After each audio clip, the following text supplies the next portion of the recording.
ఇప్పుడున్న వాళ్ళలో డైరెక్టర్స్లో చాలా ఫ్యూ మెంబర్స్ అని చెప్పొచ్చు. మూవీతో పాటు యాక్టర్ సినిమా వస్తుందంటే ఆ సినిమా కోసం ఎంత వెయిట్ చేస్తారో ఆ యాక్టర్స్తో పాటు ఈక్వల్గా మీ గురించి వెయిట్ చేస్తారు. సందీప్ గురించి తెలుసుకోవాలి, సందీప్ ఏం మాట్లాడబోతున్నారు, సందీప్ ఏం చెప్పబోతున్నారు అని. ఉన్న యాక్టర్స్లో ఫ్యూ డైరెక్టర్స్లో మీరు ఒకరు. How do you take it? Very glad, very happy. ఒక డైరెక్టర్ కోసం టికెట్ కట్ అవుతుంది అంటే which is very good. It's the trust. Arjun Reddy యానిమల్లో whom do you relate more? With whom? I relate to both. Yeah, there are traces of me in both. Okay. మనం same film writer traces ఉంటాయి స్టోరీస్లో. నేను ఏ story రాసినా నా thought, నా traces అయితే ఉంటాయి అని అనుకుంటున్నాను. కంప్లీట్గా వేరే వాళ్ళలాగా ఆలోచించేది కథ రాయలేదు కదా. So yeah. రణబీర్ గురించి చాలా ఇంటర్వ్యూస్లో చెప్పారు మీరు, తనకు అస్సలు కోపం రాదు అని. ఒక సాధు లెవెల్స్ ప్రశాంతంగా ఉంటాడు. ఒక సాధువుకి ఉన్నంత ప్రశాంతత ఉంది రణబీర్కి. అది ఎట్లా వచ్చిందో నాకు అర్థం కాదు. ఎంత కేవ్స్ ఉన్నా కూడా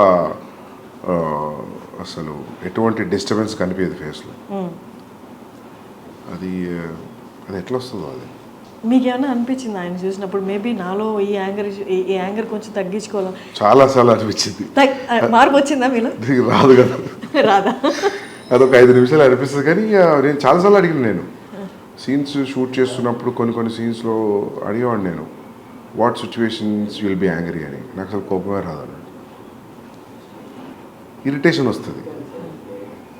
ఇరిటేషన్ ఎవరికైనా వస్తుంది. ఇరిటేషన్ వేరు, కోపం వేరు, ఫ్రస్ట్రేషన్ వేరు. కానీ మనకు అన్నీ ఒకేలాగా కనిపిస్తాయి, యాంగర్ లానే కనిపిస్తాయి.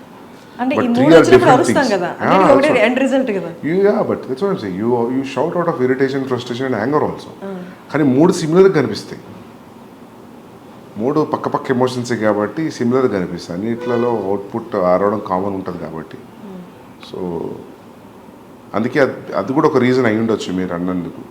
నాకు కొంచెం సిమిలారిటీస్ కనిపిస్తున్నాయి అర్జున్కి, యానిమల్కి అంటే అదే అయి ఉంటుంది. తెలుగులో దిల్ రాజుకి రైట్స్ ఇవ్వడం అంటే ఎలా డిడ్ యూ, అంటే ఏదైనా క్యాలిక్యులేషన్ ఉందా? జస్ట్ క్యాలిక్యులేషన్ ఏం లేదు. దిల్ రాజు గారు ఈ side like I distribute it అని. సో ఈ spoke to my brother and Bhushan గారు. Then they thought like okay let's do it అంతే. ఈక్వేషన్ ఏమీ లేదు. ఓకే.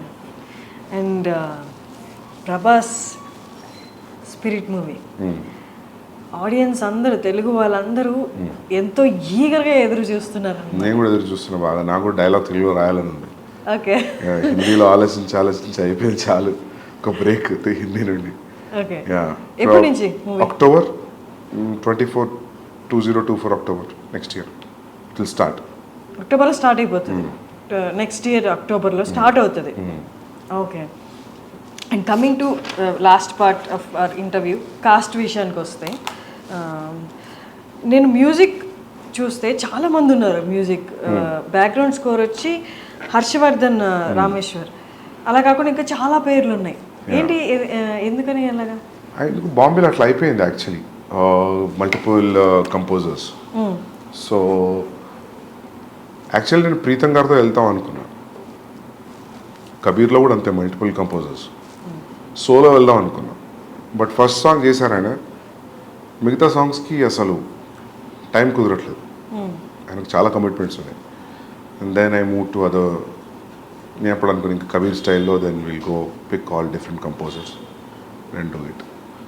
అండ్ సాంగ్స్ రిలీజ్ అయినప్పుడు నార్మల్గా డోప్. యా. ఫస్ట్ సాంగ్ ఫ్లైట్లో సీన్ కానీ అమేజింగ్. మీరు ఎన్ని రోజులు కూర్చున్నారు మ్యూజిక్ సాంగ్స్ ఫైనలైజ్ చేయడంలో? ఫస్ట్ సాంగ్ అయితే పాండమిక్లో జరిగింది, జూమ్ కాల్లో నాకు ప్రీతంకి. So it took almost like 1.5 months, 2 monthsలో he made me hear the tune. Then Satranga అయితే ఎలా దొరికింది అంటే, సిద్ధార్థ్ గరిమా వాళ్ళు డైలాగ్స్ రాశారు నాకు, ఇద్దరు, కబీర్ సింగ్. సో వాళ్ళ లాస్ట్ ఇయర్ వాళ్ళ ఇంటికి, సిద్ధార్థ్ ఇంటికి వెళ్ళాను నేను దివాళీ పార్టీకి.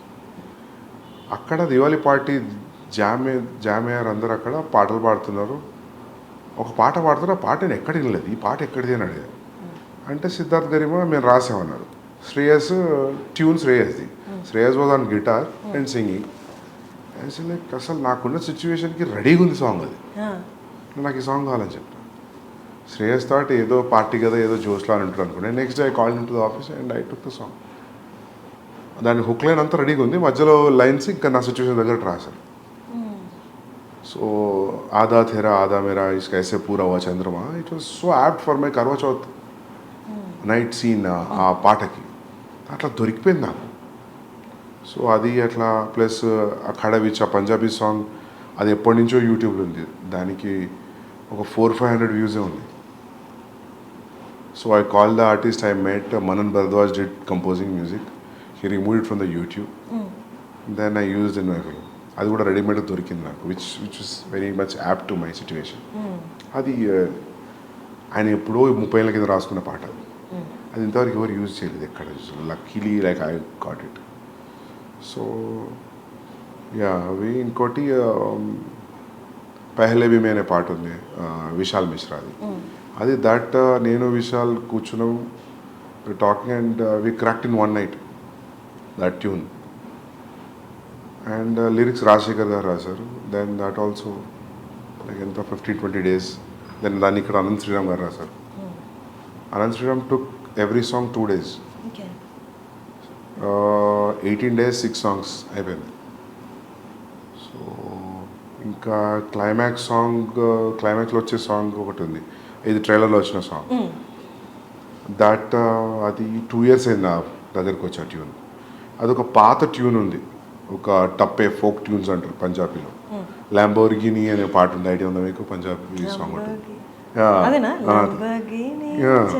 అది చిట్టా కుక్కడ్ అనే ఒక పాట ఉంది సిద్ధార్థ్లో. It's all same tunes. You see ఇది కూడా సేమ్ ట్యూన్, ట్రైలర్లో వచ్చిన tune, but the lyrics are different. అది ఆ ట్యూన్ నాకు ఆల్మోస్ట్ నేను ఆ సాంగ్ ఒక 10 ఏళ్ల పైనుంచి వింటున్నా.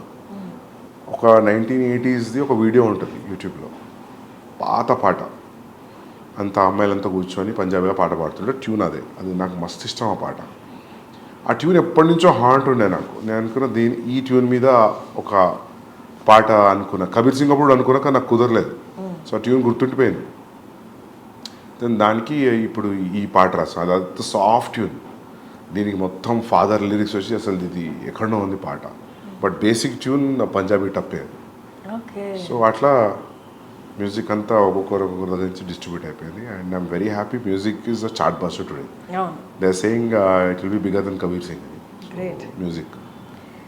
అంటే రష్మిక ఎలా వచ్చారు ఈ ప్రాజెక్ట్లోకి? ఎనీవన్ సజెస్టెడ్ ఆర్ యూ, అంటే మీ సెలెక్ట్ చేసుకున్నారు? నేనే అనుకున్నా రష్మిక బాగుంటుందని అనిపించింది. ఫ్రెష్ పేరింగ్ అనిపించింది.